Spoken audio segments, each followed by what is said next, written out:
ನಮಸ್ಕಾರ ವಿದ್ಯಾರ್ಥಿಗಳೇ, TRG education ಚಾನೆಲ್ಗೆ ಸ್ವಾಗತ. ದ್ವಿತೀಯ PUCಯ ಕನ್ನಡ ಪಠ್ಯಕ್ರಮದ ಕಾವ್ಯಭಾಗದ 3ನೇ ಪದ್ಯವಾದಂಥ ಇನ್ನು ಹುಟ್ಟದೇ ಇರಲಿ ನಾರಿಯರೆನ್ನವಲು ಅಭ್ಯಾಸ ಭಾಗದ ಪ್ರಶ್ನೆಗಳಿಗೆ ಉತ್ತರಗಳನ್ನು, ವ್ಯಾಕರಣಾಂಶದ ಭಾಗವನ್ನು ಇಲ್ಲಿ ನೋಡೋಣ. ಮೊದಲನೆಯ ಪ್ರಶ್ನೆ, ಒಂದು ವಾಕ್ಯದಲ್ಲಿ ಉತ್ತರಿಸಿ. 1 ಅಂಕದ ಪ್ರಶ್ನೆಗಳಾಗಿರ್ತವೆ. ಪಾಂಚಾಲನಂದನೆ ಯಾರು? ಪಾಂಚಾಲನಂದನೆ ಎಂದರೆ ಪಾಂಚಾಲ ದೇಶದ ಅರಸುಪುತ್ರಿ ದ್ರೌಪದಿ. 2ನೇ ಪ್ರಶ್ನೆ, ಧರ್ಮರಾಯನಿಗೆ ಎಂಥ ಗರ ಹೊಡೆದಿದೆ? ಧರ್ಮರಾಯನಿಗೆ ಧರ್ಮ ಕ್ಷಮೆಯ ಗರ ಹೊಡೆದಿದೆ. 3ನೇದಾದ ನೋಡೋದಾದರೆ, ಅಣ್ಣನಾಜ್ಞೆಯಲ್ಲಿ ಭ್ರಮಿತನಾದವನು ಯಾರು? ಅಣ್ಣನಾಜ್ಞೆಯಲ್ಲಿ ಭ್ರಮಿತನಾದವನು ಕಲಿಭೀಮ. ದ್ರೌಪದಿ ತನ್ನನ್ನು ತಾನು ಏನೆಂದು ಕರೆದುಕೊಂಡಿದ್ದಾಳೆ? ದ್ರೌಪದಿ ತನ್ನನ್ನು ತಾನು ಸೈರೇಂದ್ರಿಯಾಗಿ ಕರೆದುಕೊಂಡಿದ್ದು, ಯಾವ ನಾರಿಯೂ ತನ್ನಂತೆ ಹುಟ್ಟದಿರಲಿ ಅಂತ ಕರೆದುಕೊಂಡಿದ್ದಾಳೆ ಎಂದಿದ್ದಾಳೆ. ಕಲಿಭೀಮನು ಎಂಥ ಗಂಡನೆಂದು ದ್ರೌಪದಿ ಹೇಳಿದ್ದಾಳೆ. ಕಲಿಭೀಮನು ಮಿಡುಕುಳ್ಳ ಗಂಡ, ಪೌರುಷ ತುಂಬಿದ ಗಂಡ ಅಂತ ಹೇಳ್ಕೊತಾಳೆ. ಧರ್ಮಜನ ಹೊರಗೆ ಭೀತರಾದವರು ಯಾರು? ಧರ್ಮಜನ ಹೊರಗೆ ಭೀತರಾದವರು ಭೀಮ ಹಾಗೂ ಅವನ ಸಹೋದರ ಅರ್ಜುನ, ನಕುಲ, ಸಹದೇವ. ರಾಜ್ಯಸಭೆಯೊಳಗೆ ದ್ರೌಪದಿಯನ್ನು ಒದೆದವರು ಯಾರು? ರಾಜ್ಯಸಭೆಯೊಳಗೆ ದ್ರೌಪದಿಯನ್ನು ಒದೆದವರು ಕೀಚಕ. ಇನ್ನು ಹುಟ್ಟದೇ ಇರಲಿ ನಾರಿಯರೆನ್ನವಲು ಎಂದು ಹೇಳಿದವರು ಯಾರು? ಇನ್ನು ಹುಟ್ಟದೇ ಇರಲಿ ನಾರಿಯರೆನ್ನವಲು ಎಂದು ಹೇಳಿದವರು ದ್ರೌಪದಿ. ಗಂಡರೋ ನೀವು ಭಂಡರೆ ಎಂದು ಕೇಳಿದವರಾರು? ಗಂಡರೋ ನೀವು ಭಂಡರು ಎಂದು ಕೇಳಿದವರು ದ್ರೌಪದಿ. ದ್ರೌಪದಿಯ ಮುಖವನ್ನು ಭೀಮ ಯಾವುದರಿಂದ ತೊಳೆದನು? ದ್ರೌಪದಿಯ ಮುಖವನ್ನು ಭೀಮನು ಗಿಂಡಿಯ ನೀರಿನಿಂದ ತೊಳಿತಾನೆ. ಅರಣ್ಯವಾಸದಲ್ಲಿದ್ದಾಗ ದ್ರೌಪದಿಯನ್ನು ಎಳೆದೊಯ್ದವರಾರು? ಅರಣ್ಯವಾಸದಲ್ಲಿದ್ದಾಗ ದ್ರೌಪದಿಯನ್ನು ಎಳೆದೊಯ್ದವರು ಸೈಂಧವ.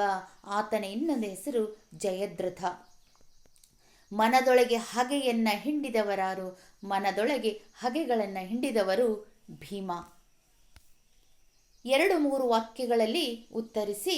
2 ಅಂಕದ ಪ್ರಶ್ನೆಗಳಾಗಿರ್ತವ. ಮೊದಲನೇ ಪ್ರಶ್ನೆ, ಮಲಗಿರುವ ಭೀಮನನ್ನ ದ್ರೌಪದಿ ಹೇಗೆ ಎಬ್ಬಿಸಿದಳು? ಹೇಗೆ ಎಬ್ಬಿಸ್ತಾಳೆ ನೋಡಿ. ದ್ರೌಪದಿಯು ಮಲಗಿರುವ ಭೀಮನ ಬಳಿ ಬಂದು ವಲ್ಲಭನ ಬದಿಗೆ ಸರಿದಳು. ಮೆಲ್ಲ ಮೆಲ್ಲನೆ ಮುಸಕ್ಕನ್ನ ಸಡಿಲಿಸಿ ಗಲ್ಲವನ್ನ ಹಿಡಿದು ಅಲುಗಿಸಿದಳು. ಅಪ್ರತಿಮ ಮಲ್ಲ ಮೆಲ್ಲನೆ ಕಣ್ಣಿಟ್ಟು ಎದುರಿಗಿದ್ದ ಪಾಂಚಾಲನಂದನೆಯನ್ನ ಕಂಡನು. 2ನೇ ಪ್ರಶ್ನೆ ನೋಡೋದಾದರೆ, ತಾನು ಘೋರತರ ವಿಷ ಕುಡಿಯುವುದಾಗಿ ದ್ರೌಪದಿ ಏಕೆ ಹೇಳುತ್ತಾಳೆ? ಕೀಚಕನು ಕಾಮಂಧನಾಗಿ ದ್ರೌಪದಿಗೆ ಬಹಳಷ್ಟು ಉಪದ್ರವ ಕೊಡುತ್ತಿದ್ದನು. ದ್ರೌಪದಿಗೆ ಸಹಿಸಲು ಅಸಾಧ್ಯವಾಗುತ್ತಿತ್ತು. ಅವಳನ್ನು ರಕ್ಷಿಸಲು 5 ಗಂಡಂದಿರು ಮೌನ ವಹಿಸಿದ್ರು. ಆದ್ದರಿಂದ ದ್ರೌಪದಿಯು ತಾನು ಘೋರತರ ವಿಷ ಕುಡಿಯುವುದಾಗಿ ಹೇಳುತ್ತಾಳೆ. ಉಳಿದ ನಾಲ್ವರು ಪಾಂಡವರ ಬಗ್ಗೆ ದ್ರೌಪದಿಯ ಅಭಿಪ್ರಾಯವೇನು? ಧರ್ಮರಾಯನೆಂದೇ ಎನಿಸಿದ ಯುಧಿಷ್ಠರನು ಧರ್ಮ ಕ್ಷಮೆಯ ಗರಬಡಿದಂತಾಡುವನು. ಪಾರ್ಥನು ಮಮತೆ ತೋರಿದರೂ ಅಣ್ಣನ ಆಜ್ಞೆಯ ಭ್ರಮೆಯಲ್ಲಿರುವನು. ಇನ್ನು ನಕುಲ ಸಹದೇವರು ಕೀಚಕನನ್ನ ಕೊಲ್ಲಲು ಅಸಮರ್ಥರು. ಈ 4 ಕೀಚಕನಿಂದ ರಕ್ಷಿಸಲಾರರು ಎಂಬುದೇ ದ್ರೌಪದಿಯ ಅಭಿಪ್ರಾಯ. 4ನೇ ಪ್ರಶ್ನೆಯನ್ನು ನೋಡೋದಾದರೆ, ಕೂಜನರಾದವರು ಏನೆಂದು ನುಡಿಯುತ್ತಾರೆ? ಹೆಣ್ಣಿನ ಅಭಿಮಾನಕ್ಕಾಗಿ ಕುಂತಿಯ ಮಗ ಅಣ್ಣನ ಆಜ್ಞೆಯನ್ನು ಮೀರಿ ಬದುಕಿದನೆಂದು ಕೂಜನರು ನುಡಿಯುತ್ತಾರೆ. 5ನೇ ಪ್ರಶ್ನೆಯನ್ನು ನೋಡೋದಾದರೆ, ಕೊಲ್ಲಲಕ್ಷಮರೆಂದು ದ್ರೌಪದಿ ಯಾರನ್ನ ಕುರಿತು ಹೇಳಿದಾಳೆ? ನಕುಲ ಸಹದೇವರು ಕೊಲ್ಲಲ್ ಅಕ್ಷಮರೆಂದು ದ್ರೌಪದಿ ಹೇಳಿದ್ದಾಳೆ. ಸೋದರರ ಬಗ್ಗೆ ಭೀಮನು ವ್ಯಕ್ತಪಡಿಸಿದ ಅಭಿಪ್ರಾಯ ಯಾವುದು? ಸೋದರರ ಬಗ್ಗೆ ಭೀಮನು ವ್ಯಕ್ತಪಡಿಸಿದ ಅಭಿಪ್ರಾಯವೆಂದರೆ, ಕಲಹಕ್ಕಾದರೆ ನಾವು ರಮಿಸಲು ಉಳಿದವರು. ಗಾದೆಯ ಬಳಕೆಯಂತೆ ಕೆಲವರು ಗಳಿಸಿದರೆ ಕೆಲವರು ಉಂಡು ಜಾರುತ್ತಾರೆ. ನಾನು ಅಳುಕಿ ನಡೆವನಲ್ಲ ಎಂಬುದಾಗಿ ಹೇಳ್ತಾನೆ. ಗಂಡರೈವರು 3 ಲೋಕದ ಗಂಡರಾರು ಹೆಸರಿಸಿ ಎನ್ನುವಂಥ ಪ್ರಶ್ನೆಗೆ ಉತ್ತರ. ಗಂಡರೈವರು ಎಂದರೆ ಯುಧಿಷ್ಠರ, ಭೀಮ, ಪಾರ್ಥ ಅಂದರೆ ಅರ್ಜುನ, ನಕುಲ, ಸಹದೇವ ಮೂರು ಲೋಕದ ಗಂಡ ಅರ್ಜುನ ಮತ್ತು ಭೀಮನಿಗೆ ಹೋಲಿಸ್ತಾಳೆ. 8ನೇ ಪ್ರಶ್ನೆಯನ್ನು ತೆಗೆದುಕೊಂಡಾಗ, ಹೆಂಡತಿಯ ಹರಿಬಕ್ಕಾಗಿ ಗಂಡುಗೂಸು ಏನು ಮಾಡುತ್ತಾನೆ? ಹೆಂಡತಿಯ ಹರಿಬಕ್ಕಾಗಿ ಗಂಡುಗೂಸು ಆಕೆಯ ಮಾನ ರಕ್ಷಣೆ ಮಾಡುತ್ತಾನೆ, ವೈರಿಯನ್ನ ಕರಿಖಂಡ ಮಾಡುತ್ತಾನೆ, ಅಥವಾ ಆ ಪ್ರಯತ್ನದಲ್ಲಿ ತನ್ನೊಡಲನ್ನ ತನ್ನ ಶರೀರವನ್ನೇ ನೀಡುವನೇ ವಿನಃ ಹೆಂಡತಿಯನ್ನ ಏಕಾಂಗಿಯಾಗಿ ಬಿಡುವುದಿಲ್ಲ ಅನ್ನುವಂಥ ಉತ್ತರ ಆಗುತ್ತೆ. ಈ ಎನ್ನುವಂಥ ಪ್ರಶ್ನೆ ಅದರಲ್ಲಿ 5-6 ವಾಕ್ಯಗಳಲ್ಲಿ ಉತ್ತರಿಸಿ 4 ಅಂಕದ ಪ್ರಶ್ನೆಗಳಾಗಿರ್ತವ, ಬಹಳಷ್ಟು ಇಂಪಾರ್ಟೆಂಟು. ಮೊದಲನೇ ಪ್ರಶ್ನೆಯನ್ನು ತೆಗೆದುಕೊಂಡಾಗ, ಈ ಕಾವ್ಯ ಭಾಗದಲ್ಲಿ ಮೂಡಿ ಬಂದಿರುವ ಭೀಮ ದ್ರೌಪದಿಯರ ಸಂಭಾಷಣೆಯ ಸ್ವಾರಸ್ಯವನ್ನು ವಿವರಿಸಿ. ಇನ್ನು ಹುಟ್ಟದೇ ಇರಲಿ ನಾರಿಯರೆನ್ನವಲು ಎಂಬ ಈ ಕಾವ್ಯ ಭಾಗದಲ್ಲಿ ಭೀಮ ದ್ರೌಪದಿಯರ ಸಂಭಾಷಣೆಯು ಸ್ವಾರಸ್ಯಕರವಾಗಿ ಮೂಡಿಬಂದಿದೆ. ದ್ರೌಪದಿಯು ತನ್ನ 5 ಗಂಡಂದಿರಲ್ಲಿ ಭೀಮನೆ ತನ್ನ ಅವಮಾನಕ್ಕೆ ಪ್ರತೀಕಾರ ತೀರಿಸಿಕೊಳ್ಳಬಲ್ಲ ಪೌರುಷವಂತನೆಂದು ನಿರ್ಧರಿಸಿ ಅವನ ಬಳಿ ಬಂದು ತನ್ನ ಸಂಕಟವನ್ನು ತೋಡಿಕೊಳ್ಳುತ್ತಾಳೆ. ಭೀಮನು ಮೊದಲಿಗೆ ನೆರವಿಗೆ ಬರಲು ಒಪ್ಪದಿದ್ದಾಗ ಅವನ ಗಂಡಸುತನವನ್ನು ಪ್ರಶ್ನಿಸುವ ಮೂದಲಿಕೆಯ ಮಾತುಗಳನ್ನು ದ್ರೌಪದಿಯು ಆಡುತ್ತಾಳೆ. ಭೀಮನು ಉಳಿದ ತನ್ನ ಸಹೋದರರ ನಡೆಯನ್ನ ಟೀಕಿಸುತ್ತನಾದರೂ ಅಂತಿಮವಾಗಿ ತನ್ನ ಅಣ್ಣನ ಆಜ್ಞೆಯ ಗೆರೆಯನ್ನ ದಾಟಿ ದ್ರೌಪದಿಯ ನೆರವಿಗೆ ಬರಲು ನಿರ್ಧರಿಸುತ್ತಾನೆ. ತನಗೊದಗಿದ ಆಪತ್ತಿನಿಂದ ಪಾರಾಗಲು ದ್ರೌಪದಿಯು ತೋರುವ ಧೈರ್ಯ, ಚಾಣಾಕ್ಷತೆಗಳು ಈ ಸಂಭಾಷಣೆಯಲ್ಲಿ ಮುಖ್ಯವಾದ ಸಂಗತಿಗಳು.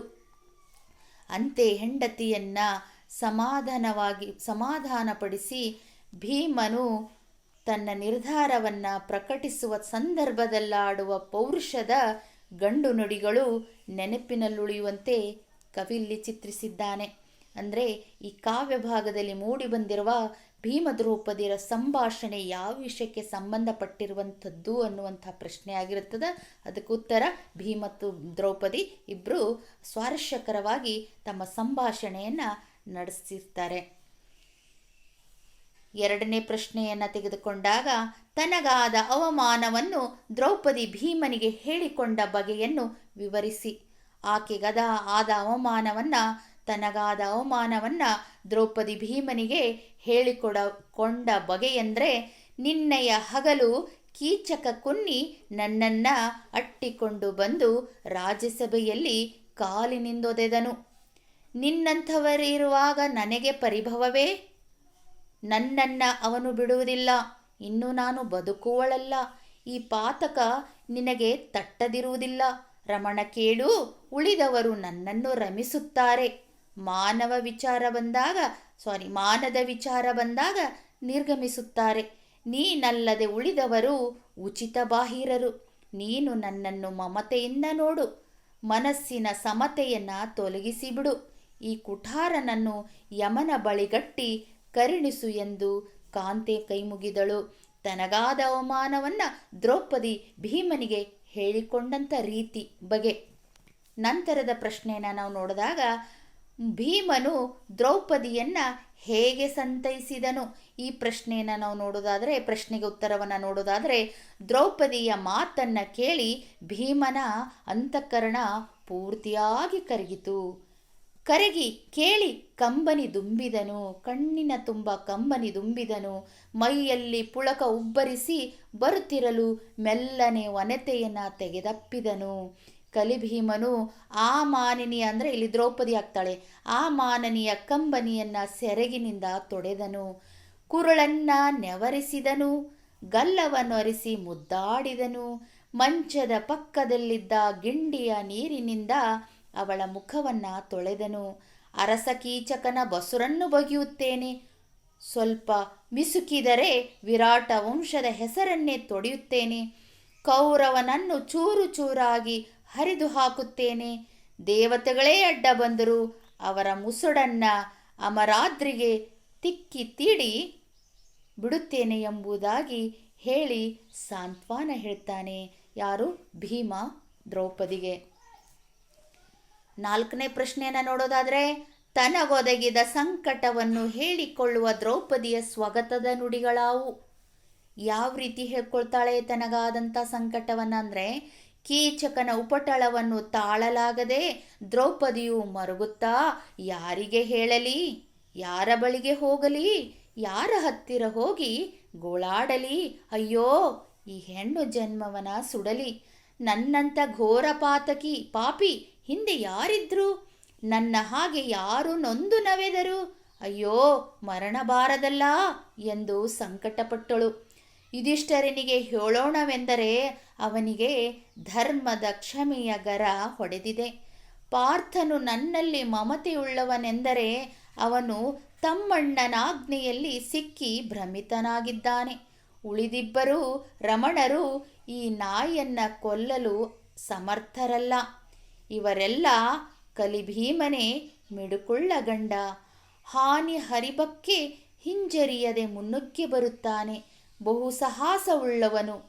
ಅವನಿಗೆ ಖಳನ ಉಪಟಳವನ್ನೆಲ್ಲ ಹೇಳುತ್ತಾನೆ. ಖಳನ ಅಂತಂದರೆ ನೀಚನಾದವನ ಉಪಟಳವನ್ನ ಅಂತಂದರೆ ಕೀಚಕನ ಉಪಟಳವನ್ನೆಲ್ಲ ಹೇಳುತ್ತೇನೆ. ಅವನಲ್ಲಿಯೂ ಹುರುಳಿಲ್ಲದಿದ್ದರೆ ಆಮೇಲೆ ಘೋರ ವಿಷವನ್ನು ಕುಡಿದು ಸಾಯುತ್ತೇನೆ ಎಂದು ಮನದಲ್ಲಿ ಮರಗಿದಳು. ಯಾರು? ದ್ರೌಪದಿ. 5ನೇ ಪ್ರಶ್ನೆಯನ್ನು ತೆಗೆದುಕೊಂಡಾಗ ದ್ರೌಪದಿ ಅವಮಾನಕ್ಕೊಳಗಾದ 3 ಪ್ರಸಂಗಗಳನ್ನು ವಿವರಿಸಿ.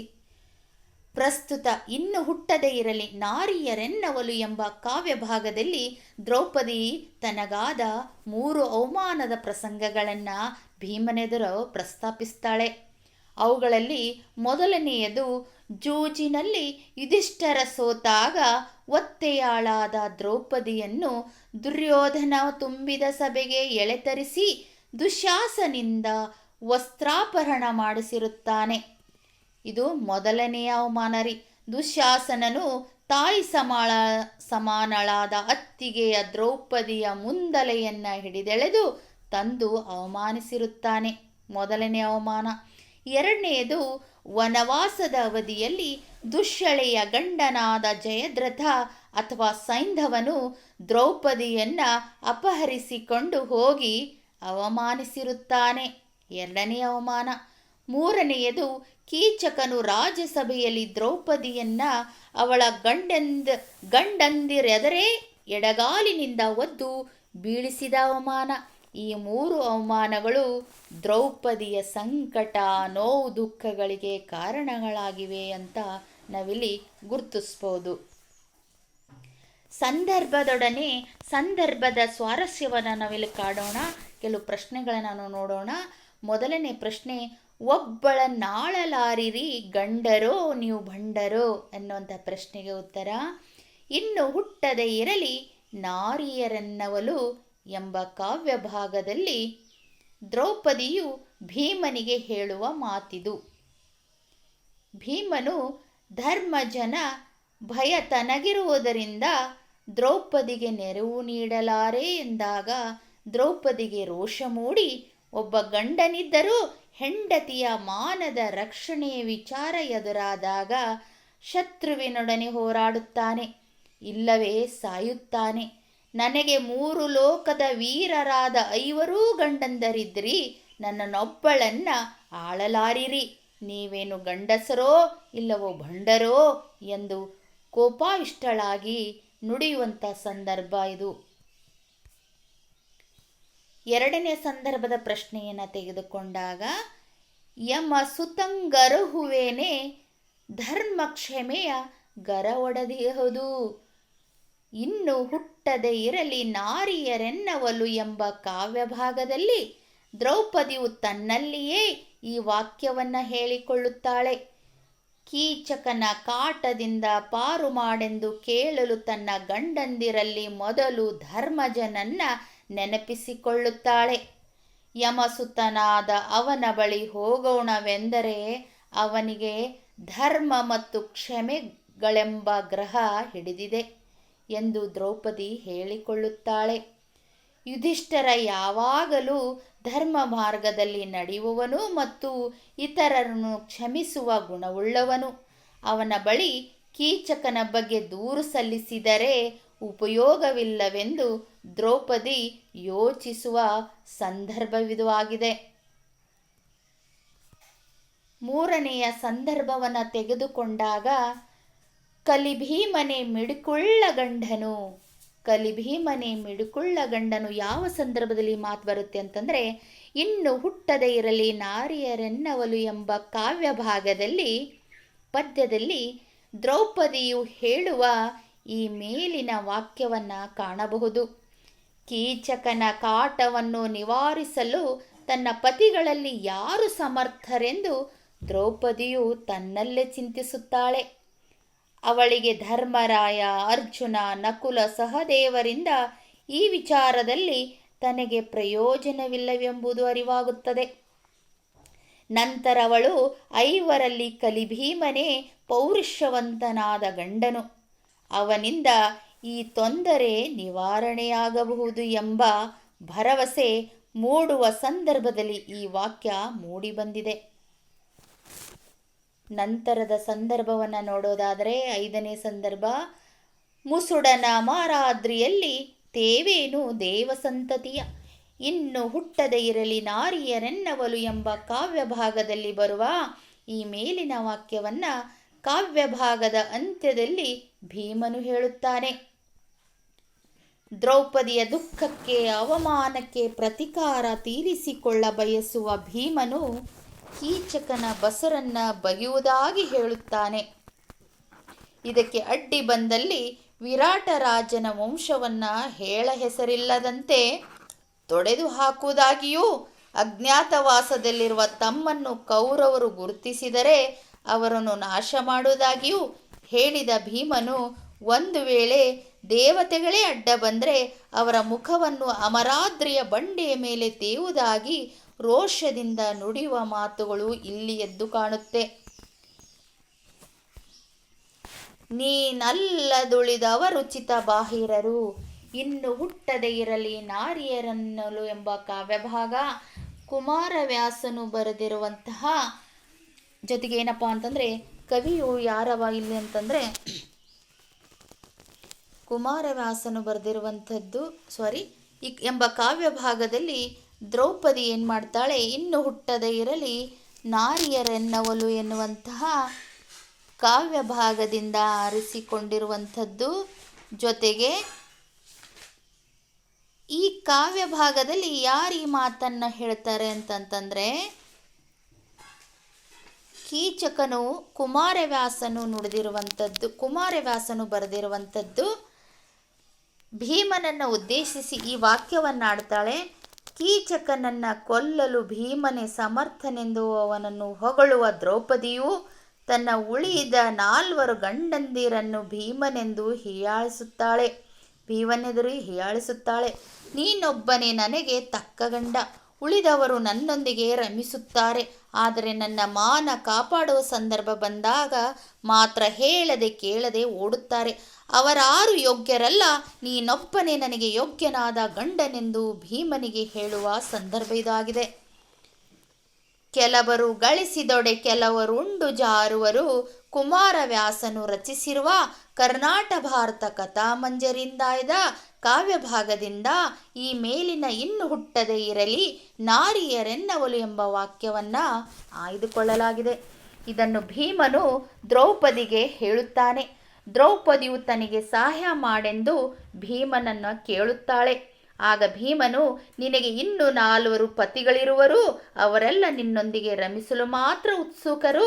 ಕಷ್ಟದಿಂದ ಪಾರು ಮಾಡಲು ನಾನೇ ಯಾರೋ ಕಷ್ಟಪಟ್ಟು ಗಳಿಸಿದರೆ ಇನ್ಯಾರೋ ಅದನ್ನು ಉಂಡು ಜಾರಿಕೊಳ್ಳುವರೆಂಬ ಮಾತಿನಂತಾಗಿದೆ ಎಂದು ಉಳಿದ ಸಹೋದರರ ವರ್ತನೆಯನ್ನು ಗಾದೆ ಮಾತಿನ ಮೂಲಕ ಭೀಮ ವಿಡಂಬಿಸುತ್ತಾನೆ. ಎನ್ನೊಲು ಮುನ್ನಾರು ನವೆದವರುಂಟು. ಈ ಮೇಲಿನ ವಾಕ್ಯವನ್ನು ಕುಮಾರವ್ಯಾಸನು ರಚಿಸಿರುವ ಕರ್ನಾಟ ಭಾರತ ಕಥಾಮಂಜರಿಂದಾಯ್ದ ಇನ್ನು ಹುಟ್ಟದೇ ಇರಲಿ ನಾರಿಯರೆನ್ನವಲು ಎಂಬ ಕಾವ್ಯಭಾಗದಿಂದ ಸ್ವೀಕರಿಸಲಾಗಿದೆ. ಕೀಚಕನ ಉಪಟಳದಿಂದ ನೊಂದಿರುವ ದ್ರೌಪದಿಯು ಹೇಳಿರುವ ಮಾತಿದು. ತನ್ನ ಕಷ್ಟವನ್ನು ಯಾರ ಬಳಿ ಹೇಳಿಕೊಳ್ಳಲಿ, ಯಾರ ಬಳಿ ಹೋಗಲಿ, ಯಾರನ್ನ ಕೇಳಲಿ, ಯಾರನ್ನ ಬೇಡಲಿ, ಎಂದೆಲ್ಲ ಗೋಳಿಡುವ ದ್ರೌಪದಿಯು ಹೆಣ್ಣು ಜನ್ಮವನ ಸುಡಲಿ ಎಂದು ಕೊಳ್ಳುತ್ತಾಳೆ. ಇದುವರೆಗೆ ಯಾರು ನನ್ನಂತೆ ಕಷ್ಟಗಳನ್ನು ಅನುಭವಿಸಿದವರಿಲ್ಲ ಎಂದು ಯೋಚಿಸುವ ಆಕೆ ತನಗೆ ಮರಣವಾದರೂ ಬರಬಾರದೇಕೆ ಎಂದು ಹಂಬಲಿಸುವಂತಹ ಸಂದರ್ಭ ಇದಾಗಿದೆ. ಇನ್ನು ಹುಟ್ಟದೇ ಇರಲಿ ನಾರಿಯರನ್ನವಲು. ಈ ಸಂದರ್ಭ ಬಹಳಷ್ಟು ಇಂಪಾರ್ಟೆಂಟ್ ಆಗಿರುವಂಥ ಪ್ರಶ್ನೆ ಇದು. ಕುಮಾರವ್ಯಾಸ ಕವಿಯು ರಚಿಸಿರುವ ಕರ್ನಾಟ ಭಾರತ ಕಥಾಮಂಜರಿಯಿಂದ ಆಯ್ದ ಈ ಮೇಲಿನ ವಾಕ್ಯವನ್ನು ಇದೇ ಶೀರ್ಷಿಕೆಯ ಕಾವ್ಯಭಾಗದಿಂದ ಸ್ವೀಕರಿಸಿದೆ. ದ್ರೌಪದಿಯು ಹತಾಶೆಯಿಂದ ಭೀಮನೆದುರು ನುಡಿಯುವ ಮಾತುಗಳಿವು. ಭೀಮನು ತನ್ನ ಅಣ್ಣನಾದ ಧರ್ಮರಾಯನ ಆಜ್ಞೆಯ ಹಗ್ಗವು ತನ್ನನ್ನು ಕಟ್ಟಿ ಹಾಕಿರುವುದರಿಂದ ನೆರವು ನೀಡಲಾಗದೆಂದು ದ್ರೌಪದಿಗೆ ಹೇಳುತ್ತಾನೆ.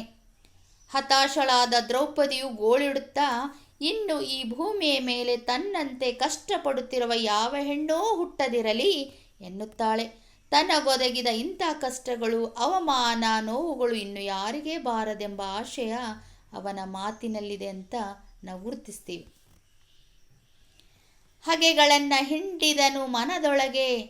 ಕುಮಾರವ್ಯಾಸ ಕವಿಯ ಕರ್ನಾಟ ಭಾರತ ಕಥಾಮಂಜರಿಂದಾಯ್ದ ಇನ್ನು ಹುಟ್ಟದೇ ಇರಲಿ ನಾರಿಯರೆನ್ನವಲು ಎಂಬ ಕಾವ್ಯಭಾಗದಿಂದ ಈ ಮೇಲಿನ ವಾಕ್ಯವನ್ನು ಸ್ವೀಕರಿಸಲಾಗಿದೆ. ದ್ರೌಪದಿಯು ಕೀಚಕನ ಉಪಟಳವನ್ನು ಭೀಮನಿಗೆ ಹೇಳಿ ದುಃಖವನ್ನು ತೋಡಿಕೊಂಡಾಗ ಭೀಮನು ಮೊದಲಿಗೆ ಧರ್ಮಜನ ಆಜ್ಞೆಯ ಪ್ರಸ್ತಾಪ ಮಾಡುವನು.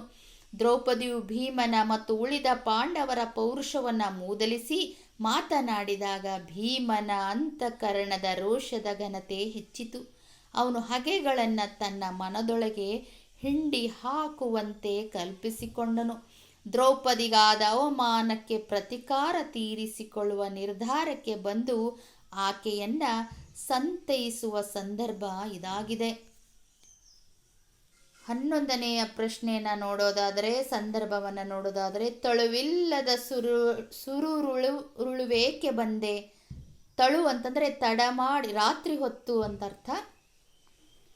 ತಡ ಮಾಡಿ ಇಷ್ಟು ರಾತ್ರಿ ಹೊತ್ತು ಯಾಕೆ ಬಂದೆ ಅಂತ ಅರ್ಥ ಆಗ್ತದ. ಇನ್ನು ಹುಟ್ಟದೇ ಇರಲಿ ನಾರಿಯರೆನ್ನವಲು ಎಂಬ ಕಾವ್ಯಭಾಗದಲ್ಲಿ ಭೀಮನು ದ್ರೌಪದಿಯನ್ನು ಉದ್ದೇಶಿಸಿ ಈ ಮೇಲಿನ ಮಾತನ್ನು ಹೇಳುವನು. ಭೀಮನ ನೆರವನ್ನು ಪಡೆದ ಕೀಚಕನ ಪೀಡನೆಯಿಂದ ಪಾರಾಗಲು ಯೋಚಿಸಿದ ದ್ರೌಪದಿಯು ಭೀಮನಿದ್ದ ಪಾಕಶಾಲೆಗೆ ഇരുಳಿನಲ್ಲಿ ಬಂದು ನಿದ್ರಿಸುತ್ತಿದ್ದ ಭೀಮನನ್ನು ಎಬ್ಬಿಸಿದಳು. ಅಪವೇಳೆಯಲ್ಲಿ ದ್ರೌಪದಿಯು ಏಕಾಂಗಿಯಾಗಿ ಬಂದಿರುವುದನ್ನು ಕಂಡ ಭೀಮನು, ಈ ರಾತ್ರಿ ವೇಳೆಯಲ್ಲಿ ನೀನು ಏಕೆ ಬಂದಿರುವೆ, ತಡಮಾಡದೆ ಹೇಳು. ತಳು ಅಂತಂದರೆ ತಡಮಾಡದೆ ಹೇಳು ಎಂದು ಅವಸರ ಮತ್ತು ಉದ್ವೇಗದಿಂದ ಪ್ರಶ್ನಿಸುವನು. 12ನೇ ಸಂದರ್ಭವನ್ನು ನೋಡುವುದಾದರೆ, ನಾಯ ಕೊಲ್ಲಲ್ ಅಕ್ಷಮರು. ಕುಮಾರವ್ಯಾಸ ಕವಿಯ ಕರ್ನಾಟ ಭಾರತ ಕಥಾಮಂಜರಿಂದ ಆಯ್ದುಕೊಂಡಿರುವ ಇನ್ನು ಹುಟ್ಟದೇ ಇರಲಿ ನಾರಿಯರೆನ್ನವಲು ಎಂಬ ಕಾವ್ಯಭಾಗದಿಂದ ಈ ಮೇಲಿನ ವಾಕ್ಯವನ್ನು ಸ್ವೀಕರಿಸಲಾಗಿದ್ದು, ಇದನ್ನು ದ್ರೌಪದಿಯು ತನ್ನಲ್ಲೇ ಹೇಳಿಕೊಳ್ಳುತ್ತಾಳೆ. ದ್ರೌಪದಿಯು ಕೀಚಕನ ಉಪಟಳದ ವಿಚಾರವನ್ನು ತನ್ನ 5 ಗಂಡಂದಿರಲ್ಲಿ ಯಾರಿಗೆ ಹೇಳಿಕೊಳ್ಳುವುದೆಂದು ಯೋಚಿಸುವಾಗ ಅವಳಿಗೆ ಮೊದಲಿಗೆ ಧರ್ಮಜ ಮತ್ತು ಅರ್ಜುನರು ನೆನಪಾಗುತ್ತಾರೆ. ಅವರಿಗೆ ಹೇಳಿ ಉಪಯೋಗವಿಲ್ಲವೆಂಬುದು ಅರಿವಿಗೆ ಬಂದಾಗ ಅವಳಿಗೆ ನಕುಲ ಸಹದೇವರು ನೆನಪಾಗುತ್ತಾರೆ. ಆದರೆ ಮರುಕ್ಷಣವೇ ಅವರಿಬ್ಬರು ಈ ಕೀಚಕನೆಂಬ ನಾಯಿಯನ್ನು ಕೊಲ್ಲಲು ಅಸಮರ್ಥರೆಂದು ಅವಳು ಯೋಚಿಸುವ ಸಂದರ್ಭದಲ್ಲಿ ಈ ಮೇಲಿನ ವಾಕ್ಯವಿದೆ. ನಂತರದ ಸಂದರ್ಭವನ್ನು ನಾವು ನೋಡೋದಾದರೆ, ಕೂಳುಗೇಡಿಂಗೊಡಲ್ ಹೊರುವಿರಿ. ಕುಮಾರವ್ಯಾಸನ ಕರ್ನಾಟ ಭಾರತ ಕಥಾಮಂಜರಿ ಎಂಬ ಕಾವ್ಯದಿಂದ ಇದು ಇನ್ನು ಹುಟ್ಟದೇ ಇರಲಿ ನಾರಿಯರೆನ್ನವಲು ಎಂಬ ಕಾವ್ಯಭಾಗದಿಂದ ಸ್ವೀಕರಿಸಿರುವ ಈ ಮೇಲಿನ ವಾಕ್ಯವನ್ನು ದ್ರೌಪದಿ ಕೋಪದಿಂದ ಭೀಮನಿಗೆ ಹೇಳುತ್ತಾಳೆ. ಪಾಂಡವರ ಮನಸ್ಸು ಮಾಡಿದರೆ ಕೆರಳಿದ ಯಮನನ್ನೇ ಸೋಲಿಸಬಲ್ಲ ಪರಾಕ್ರಮಿಗಳು, ಆದರೆ ಒಬ್ಬ ಹೆಂಡತಿಯನ್ನು ರಕ್ಷಿಸಲಾಗದ ಪಾಪಿಗಳು, ಅಪಕೀರ್ತಿಗೂ ಹೆದರದವರು. ನಿಮಗೆ ತೋಳ್ಬಲ ಬೇರೆ ಕೇಡಿಗೆ, ನೀವೇಕೆ ಕ್ಷತ್ರಿಯ ವಂಶದಲ್ಲಿ ಜನಿಸಿದಿರಿ, ನಿಮಗೆ ಅನ್ನ ಹಾಕುವುದು ದಂಡಕ್ಕೆ ಎಂದು ಕೋಪ ಉದ್ವೇಗದಿಂದ ನುಡಿಯಿರುವಂಥ ಮಾತಿದು. ಆವ ಬೆಂಬಳಿಯೇ ಬಿಡೆ ನಾನಿನ್ನು ಬದುಕುವಳಲ್ಲ. ಕುಮಾರವ್ಯಾಸನು ರಚಿಸಿರುವ ಕರ್ನಾಟ ಭಾರತ ಕಥಾಮಂಜರಿಯಿಂದ ಆಯ್ದುಕೊಳ್ಳಲಾದ ಇನ್ನು ಹುಟ್ಟದೇ ಇರಲಿ ನಾರಿಯರೆನ್ನವಲು ಎನ್ನುವಂತಹ ಕಾವ್ಯ ಭಾಗದಲ್ಲಿ ದ್ರೌಪದಿಯು ಭೀಮನಿಗೆ ಈ ಮೇಲಿನ ಮಾತನ್ನ ಹೇಳುತ್ತಾಳೆ. ದ್ರೌಪದಿಯು ಭೀಮನಿಗೆ ಕೀಚಕನಿಂದಾದ ತೊಂದರೆಯನ್ನ ವಿವರಿಸುತ್ತಾ, ನಿನ್ನ ಕಣ್ಣೆದುರಿನಲ್ಲಿಯೇ ಕೀಚಕನು ನನ್ನನ್ನು ಕಾಲಿನಿಂದ ಒದ್ದು ಬೀಳಿಸಿರುವನು.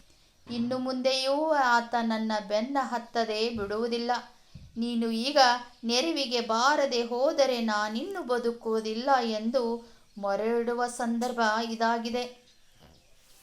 ಈ ಪ್ರಶ್ನೆಗಳಿಗೆ ಉತ್ತರವನ್ನು ನೋಡಿದ್ವಿ. ನಂತರ ನಾವು ಅಭ್ಯಾಸದಲ್ಲಿ ಭಾಷಾಭ್ಯಾಸವನ್ನು ನೋಡೋದಾದರೆ ಸಮನಾರ್ಥಕ ಪದಗಳು. ಸಮನಾರ್ಥಕ ಪದಗಳು ಅಂದರೆ ಒಂದು ಪದಕ್ಕೆ ಸಮವಾದಂಥ ಅರ್ಥಗಳು. ಕಲಹಕ್ಕೆ ಸಮವಾದಂತಹ ಪದ ಜಗಳ, ಕಾದಾಟ.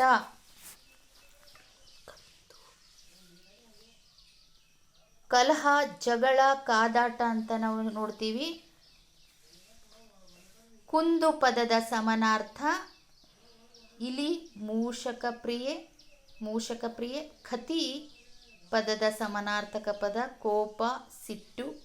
ಚಿತ್ತ ಪದದ ಸಮನಾರ್ಥಕ ಪದ ಮನಸ್ಸು. ಕಾಂತಿ ಪದದ ಸಮನಾರ್ಥಕ ಪದ ಪ್ರಿಯೆ. ಕಾಲ ಪದದ ಸಮನಾರ್ಥಕ ಪದ ಯಮನೂ ಆಗುತ್ತೆ, ಸಮಯನೂ ಆಗುತ್ತೆ. ನಾರಿ ಪದದ ಸಮನಾರ್ಥಕ ಪದ ಸ್ತ್ರೀ, ವನಿತೆ. ಗಂಡ ಪದದ ಸಮನಾರ್ಥಕ ಪದ ಪತಿ, ವಲ್ಲಭ, ನಲ್ಲ. ರಮಣ ಪದದ ಸಮನಾರ್ಥಕ ಪದ ಪತಿ, ವಲ್ಲಭ. ಹರಿಪದದ ಸಮನಾರ್ಥಕ ಪದ ವಿಷ್ಣು, ನಾರಾಯಣ. ಕಾಲಪದದ ಸಮನಾರ್ಥಕ ಪದ ಯಮ, ಸಮಯ ಅನ್ನುವಂಥದ್ದು ಸಮನಾರ್ಥಕ ಪದಗಳನ್ನು ನಾವಿಲ್ಲಿ ನೋಡ್ತೀವಿ. ಜೊತೆಗೆ ಇನ್ನೂ ಕೂಡ ಭಾಷಾಭ್ಯಾಸದಲ್ಲಿ ಸ್ವಂತ ವಾಕ್ಯಗಳನ್ನು ಬಳಸಿ ಎನ್ನುವಂಥದ್ದದ. ಆ ಸ್ವಂತ ವಾಕ್ಯಗಳನ್ನು ನೀವೇ ನಿಮ್ಮ ಜ್ಞಾನವನ್ನು, ನಿಮ್ಮ ಬುದ್ಧಿಯನ್ನು ಬಳಸ್ಕೊಂಡು ಆ ಸ್ವಂತ ವಾಕ್ಯಗಳಿಗೆ ಉತ್ತರವನ್ನು ಬರೀಬೇಕು ಅಂತ ಹೇಳ್ತಾ ನನ್ನ ಕ್ಲಾಸನ್ನು ಮುಗಿಸ್ತೀನಿ. ನಿಮಗೆ ಒಂದು ವೇಳೆ ಇಷ್ಟವಾಯ್ತಂದರೆ ಈ ವಿಡಿಯೋ ಲೈಕ್ ಮಾಡಿರಿ, ಶೇರ್ ಮಾಡಿರಿ, ಸಬ್ಸ್ಕ್ರೈಬ್ ಆಗಿ ಅಂತ ಹೇಳ್ತಾ ತಮಗೆಲ್ಲರಿಗೂ ಧನ್ಯವಾದವನ್ನು ತಿಳಿಸ್ತೀನಿ. ಧನ್ಯವಾದಗಳು.